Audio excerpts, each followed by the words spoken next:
پہلا اشرا رحمت، دوسرا مقصد، تیسرا بخشش، یہ صحیح ہے حدیث؟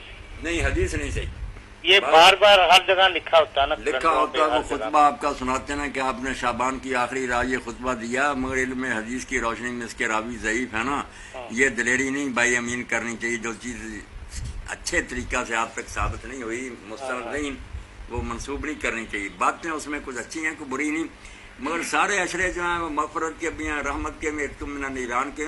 روز تو اللہ تعالیٰ بے شمار لوگوں کو جہنم سے آزاد کرتا رہتا ہے. اتم من النار تو ہوتا رہتا، بخشتا بھی ہے، رحمت بھی. یہ تقسیم کرنے کی کیا ضرورت؟ اور یہ بھی لوگوں نے کیا کہ الگ الگ دعائیں بھی اب گھڑ لی ہیں کہ یہ مغفرت کا ہے، اس کے لیے یہ دعا پڑھو، یہ رحمت کا یہ پڑھو، آخر میں یہ پڑھو. یہ بھی اپنی طرف سے دین میں ایجاد ہے. یہی بات میرا ذہن میں آتی مولانا. نہیں بس ترجمہ شروع ہو رہا کی کیا ضرورت ہے؟ ہے. یہ بالکل منوٹی بات نہیں. یہ جن جو آ رہا ہے نا اب آخری، ان کے لیے ٹھیک ہے ایک دعا صحیح ثابت ہے جو ام المؤمنین عائشہ رضی اللہ تعالیٰ نے اللہ کے رسول علیہ السلام سے پوچھا کہ اگر میری زندگی میں لیلۃ القدر کی یہ راتیں آئیں تو میں کیا پڑھوں؟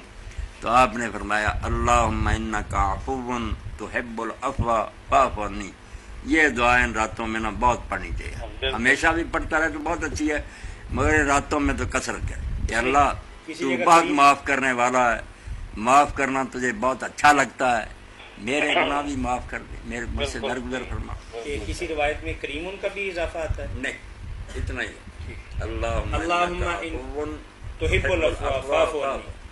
یہ کثرت سے پڑھنی چاہیے، بہت پڑھ. یہ آخری اشرا کے حوالہ سے خاص طور پہ مولانا نے بتایا ہے کہ اللہم انک عفو تحب العفو فاعف عنی. یہ آخری اشرا کے اندر کثرت کے ساتھ اس کا ذکر ہونا چاہیے. اور آخری اشرے کا تو ہر رات ہی لیلۃ القدر ہو سکتی ہے نا مولانا ہو صاحب سکتی. نے پہلے بھی کئی دفعہ بتایا.